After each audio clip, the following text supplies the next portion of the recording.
जी आप पत्रकार मित्रों जाणो छो कि थराद विभागमां अने थरादमां खास करीने वाव, थराद, सुईगाम, मावसरी, लाखणी आ बधा विस्तारमां हमणां लकी ड्रोनो राफड़ो फाटी निकळ्यो छे अने आ लकी ड्रो गैरकायदेसर होय छे अने आ बाबते अमारा जिल्ला पोलीस वड़ा अक्षयराज साहेबे पण सूचनाओ करेली छे। तेओना मार्गदर्शन प्रमाणे अमे कार्यवाही करी रह्या छीए अने आ लकी ड्रो जे चलावे छे ए लकी ड्रोना जे लोको छे तेना विरुद्ध गई काले अमे जातेथी फरियादी बनी अने एना विरुद्ध गुनो रजिस्टर पण करवामां आवेला छे। लकी ड्रोमां एक अशोक माળી करीने छे तेना विरुद्ध गुनो दाखल करवामां आवेलो छे। बाकीना एक जगदीश साधु अने तेना सागरीतो 5 जणा छे तेना विरुद्ध पण गुनो दाखल करवामां आवेलो छे। आ बाबते जाहेर जनताने मारी नम्र अपील है कि आ तद्दन गैरकायदेसर वस्तु है अने आ लोको तमारा रूपिया जे छे ए ललचावी फोसलावी अने पोते टिकिटना नामे लई ले छे अने पछी आ लोको एवुं करे छे के जे खरेखर गैरकायदेसर छे। आ लोको शुं करे छे के मतलब तमारी टिकिट होय तो 1000 टिकिट होय तो एनी सामे 5000 टिकिट पोतानी नाखी दे छे એટલે તમને કોઈ સંજોગોમાં તમને ક્યારેય ઇનામ મળવાનું નથી। અને આવું પણ અમને જાણવા મળેલું છે કે લોકો પોતાના બૈરાના ઘરણા વેચીને 10-10 હજારની ટિકિટો લે છે। માટે જાહેર જનતાને નમ્ર અપીલ છે કે આવા લકી ડ્રો પાછળ પોતાનો પૈસા વેડફે નહીં અને આ લકી ડ્રોમાં એ લોકો એટલા ચાલાક હોય છે અને એટલી છેતરપિંડી કરતા હોય છે કે તમને કોઈ સંજોગોમાં તમને ઇનામ ના આપવા દે એવું જાણવા મળેલ છે। લોકો 1000 ટિકિટોની સામે 5-5 હજાર પોતાની ટિકિટો નાખી દે છે અને જે ડ્રોની જે કરવાની સિસ્ટમ હોય છે એમાં પણ છેડછાડ કરે છે।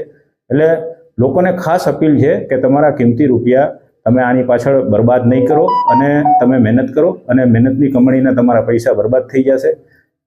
પ્લસ અમે આવા જે ડ્રો કરવાવાળા વ્યક્તિઓ છે એની વિરુદ્ધ પણ કાયદેસર પગલાં લેવાના છીએ જેથી કરીને ભવિષ્યમાં એવું પણ બની શકે કે તમારા જે રોકેલા નાણાં છે એનો ડ્રો થાય જ નહીં કારણ કે અમે એને ડ્રો પહેલાં જ એની વિરુદ્ધ એક્શન લેવાના છીએ। એટલે અમારા જિલ્લા પોલીસ વડા અક્ષયરાજ સાહેબે અમને સ્પષ્ટ સૂચના આપેલી હતી કે આવી ગેરકાયદેસર પ્રવૃત્તિઓ કોઈપણ સંજોગોમાં ચલાવી લેવાય નહીં અને કડકમાં કડક હાથે કાર્યવાહી કરવામાં આવશે। ઇવન સંગઠિત અપરાધની કલમો તળે પણ આ ગુના રજીસ્ટર થયેલા છે।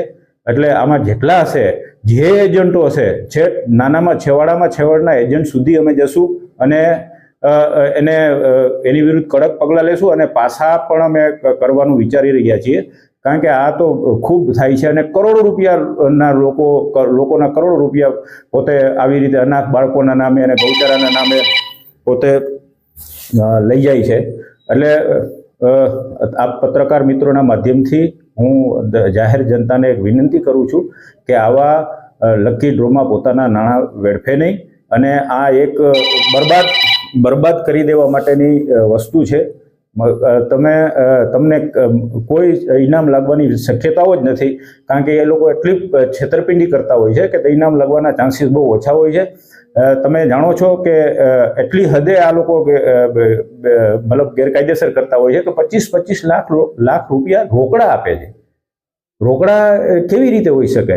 એટલે આના વિરુદ્ધ બહુ કડક એક્શન લેવામાં આવશે અને નજીકના દિવસોમાં બનાસકાંઠામાં જેટલા પણ આવા ગેરકાયદેસર લકી ડ્રો કરતા હશે એને વિરુદ્ધ કડકમાં કડક પગલાં લેવામાં આવશે અને પાછા સુધીના પણ પગલાં લેવામાં આવશે। લોકોએ જેણે ટિકિટ ખરીદી લીધેલી હશે તેના પાછા નાણાં મેળવી શકે છે। જે લોકો પાસેથી તમે જેની પાસેથી ટિકિટ લીધી એની પાસેથી પાછા નાણાં મેળવી લો અને જો આ લોકો પાછા નાણાં ના આપે તો પણ તમે પોલીસ સ્ટેશનમાં આવીને એના વિરુદ્ધ ફરિયાદ કરી શકો છો। એટલે એ પણ વિનંતી છે કે તમે તમારા પાછા નાણાં લઈ લેજો જેથી કરીને તમારા રૂપિયા વેડફાય નહીં। કેટલા ડ્રો ઉપર કાર્યવાહી કરવામાં આવી છે અને બીજા અત્યારે હાલની પરિસ્થિતિ પ્રમાણે અત્યારે 2 ડ્રો વાળા ઉપર મેં ગુના દાખલ કરાવેલા જાતેથી અને બીજા એવા મારી પાસે હજી 4